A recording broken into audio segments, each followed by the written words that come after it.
নমস্কার, আমি জ্যোতিষ আচার্য স্বপন। আমার সরল জ্যোতিষবিদ্যা চ্যানেলে আজকে রাহুর বিষয়ে আলোচনা করব। দেখেন, রাহু মানে রাহু গ্রহ। যেই রাহু গ্রহের বিষয়ে সবাই কিন্তু একটু ভয়ে থাকে, বাস্তবিকভাবে ভয়েরই জিনিস। কিন্তু রাহুর বিষয়টা ভালো করে একটু বুঝতে হবে। ভিডিওটা ভালো লাগলে লাইক শেয়ার নিশ্চয়ই করবেন, চ্যানেলটাকে সাবস্ক্রাইব করে রাখবেন ভবিষ্যতে নতুন নতুন ভিডিও পাওয়ার জন্য। দেখুন, রাহুর যখন আমি গল্প করছি, রাহুর বিষয় বলছি, এই রাহুর বিষয়ে আমাকে কিন্তু ভালো করে জানতে হবে রাহুর অতীতটা কী। এই চ্যানেলের এই ভিডিওর শেষের দিকে আমি নিশ্চিতভাবে রাহুর যে উপকার, এই রাহুর যে উপচার, মানে যাকে বলা হয় রেমেডি, আমি আলোচনা করব। ভালো লাগবে, শেষ পর্যন্ত থাকবেন। এই রাহুর যখন গল্প করছি তখন একটা জিনিস আপনারা জানবেন, রাহু কে। রাহু হলো একটা রাক্ষস বা অসুর। অসুর কারা? অসুর হলো তারা, আপনারা আমাদের মাইথোলজি বলে যে কাশ্যপ ঋষি তার দুটো পত্নী, একজন দিতি আর একজন অদিতি। অদিতির গর্ভে সমস্ত দেবতাগুলো 33 কোটি, মানে 33 প্রকার দেবতা জন্মগ্রহণ করেছিল। আর দিতির গর্ভে 12 প্রকারের অসুর, বা যে 12 কোটি বলা হয়, 12 প্রকারের অসুর জন্মগ্রহণ করেছিল। ওয়ান অফ দেম ছিলেন হিরণ্যকশিপু, যাকে ভক্ত প্রহ্লাদ যার ছেলে ছিল, আর ওই ভগবান বিষ্ণু নৃসিংহ অবতার হয়ে যার বধ করেছিল, সেই হিরণ্যকশিপুর এক কন্যা ছিল, তার নাম ছিল সিংহিনী। সিংহিনীর গর্ভে জন্মগ্রহণ করেছিল রাহু। যখন সমুদ্র মন্থন হচ্ছে, সমুদ্র মন্থনের কারণটা কি ছিল? দেবতারা পরিকল্পনা করেছিল যে এই যে অসুর, এই অসুররা বড় বদমাস, এই অসুরদের উপর আমাদেরকে পূর্ণ বিজয় প্রাপ্ত করতে হবে, তাহলে এই পৃথিবীতে, এই ধরাধামে কোনো আর সমস্যা থাকবে না। তার জন্য তারা পরিকল্পনা করলো যে আমাদের অমৃত পান করে অমর হতে হবে। এই অমৃত পান করে অমর হতে যাওয়ার জন্য দেখা গেল অমৃত তারা একারা কখনো লাভ করতে পারবে না। অমৃত লাভ করার জন্য দেবতা এবং অসুরের সম্মিলিত প্রয়াস দরকার।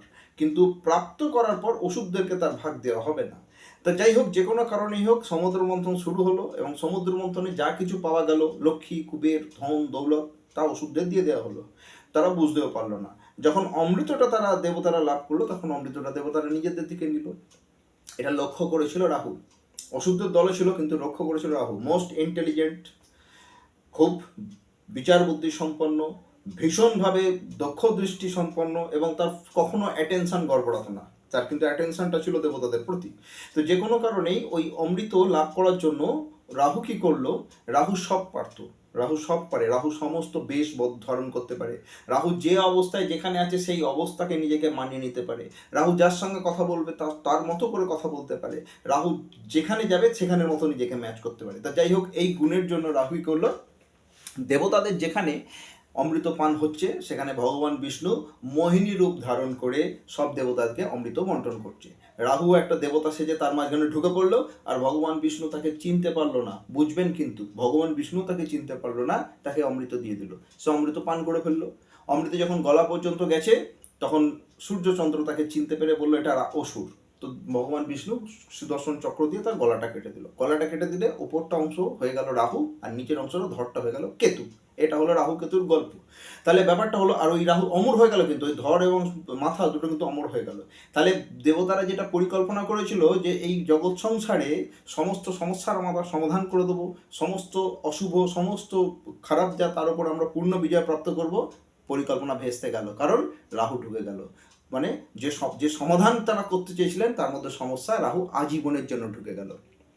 তাই এই জগৎ সংসারে সমস্ত সমস্যার মূল কারণই কিন্তু রাহু কেতু, সমস্ত ঝামেলা। রাহু হচ্ছে ভ্রম, আমাদেরকে ভ্রমিত করে, ক্লাউড এফেক্ট। রাহু মানুষকে, মানুষ কেন, সবাইকে ভ্রমিত করে দেবে। যা নয় দেখে মনে হবে তা, আর যা দেখে মনে হবে তা কিন্তু নয়। এটা হলো রাহু। রাহুকে দেখে বোঝা যাবে না, রাহুকে দেখে প্রেডিকশন করা যাবে না। রাহু আনপ্রেডিক্টেবল। এই আমরা যারা মানে মনুষ্য সমাজে যারা জন্মগ্রহণ করেছি, প্রত্যেকের পত্রেতে কিন্তু রাহু বিদ্যমান। সবার চার্টে হরোস্কোপে রাহু আছে এবং কেতু আছে, এবং রাহু কেতুর প্রভাব সবার ওপর পড়ে।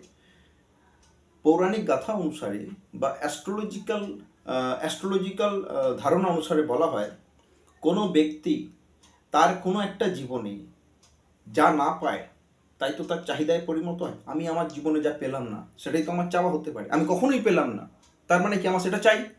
যখন কেউ কোনো কিছু চায় অথচ পায় না, সেই চাহিদাটা হয়তো কোনো একটা জন্মে পূর্ণ হলো না, তাহলে সেই চাহিদাটা কি হবে? তার পরবর্তী জন্মে ওই চাহিদাটা তার তার পূরণ করতেই হবে। রাহু যেভাবে অবস্থান করে সেই ভাবের চাহিদাগুলোই কিন্তু তার সেই জীবনের সম্পূর্ণরূপে চাহিদা হয়। একটা মানুষের আসক্তি, চাওয়া, সবটা ওই রাহুর নির্ধারিত ভাবটা। কারণ রাহু হলো আসক্তি, রাহু হলো অ্যাটেনশন, রাহু হলো চাওয়া, রাহু হলো ভীষণভাবে চাওয়া। আবার কীরকম চাওয়া? দেখুন, রাহু কি মাথা আছে, শরীর নেই। ভোগ করতে পারে, তার জিহ্বা আছে, চোখ আছে, নাক আছে, তার সমস্ত কিছু সে সে ভোগের বাসনা আছে, কিন্তু ভোগ করার জন্য শরীরটা নাই। রাহু যত পাবে তত তার নিঃশেষ হবে না, সে আরও চাইবে, আরও চাইবে। রাহু কখনো পূর্ণ, তার চাওয়া কখনো পরিপূর্ণ হতে পারে না।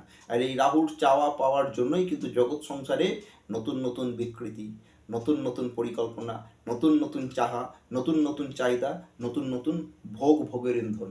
এর কখনো শেষ হয় না, এর কখনো শেষও হবে না। জগৎ সংসার ভালোর দিকে যাক, খারাপের দিকে যাক, আমি জানি না, যেদিকেই যাক, কিন্তু রাহু দ্বারা পরিচালিত, ভোগবাদটা রাহু দ্বারা পরিচালিত। আর এই জন্য গোটা পৃথিবী আজকে করে করে খাচ্ছে। যাই হোক, প্রতিটা ব্যক্তির জীবনে এই রাহুর প্রভাবের জন্যই তার সমস্ত সমস্যার সৃষ্টি হয়। রাহু মানুষকে বেলাইন করে, রাহু মানুষকে বিকৃত করে। যত বিকৃত চিন্তা ভাবনা, যত দেখেন আমাদের এই সমাজে যে সমস্ত বৃত্তিগুলো আমরা যেগুলোকে ঘৃণিত বৃত্তি, আমি ভালো মন্দ যাচ্ছি না, সেটা খারাপ বা ভালো আমি বিচার করছি, মানে যেটা জগৎ সংসারের জন্য কাছে যে বৃত্তিটা ঘৃণিত, সেটা রাহু দ্বারা পরিচালিত। খুন, রাহাজানি, ধর্ষণ, রেপ, যা কিছু সব রাহু দ্বারা পরিচালিত। রাহুর ইনভলভমেন্ট থাকবেই থাকবে। যারা যে সমস্ত মাতারা বেশ্যাবৃত্তি করছে, এটা রাহু দ্বারা পরিচালিত।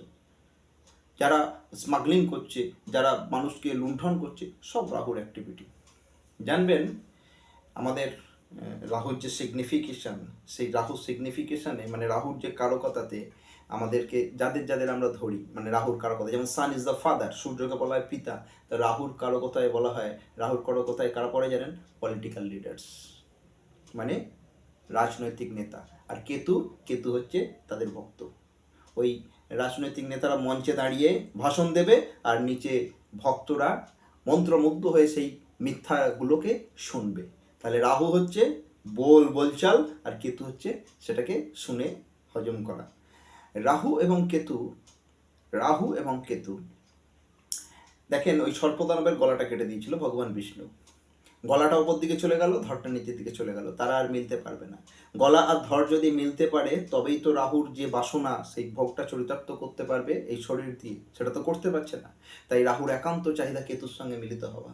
রাহু এবং কেতু যখন একত্রিত হয়, সবচাইতে বেশি তাদের সুখানুভূতি হয়।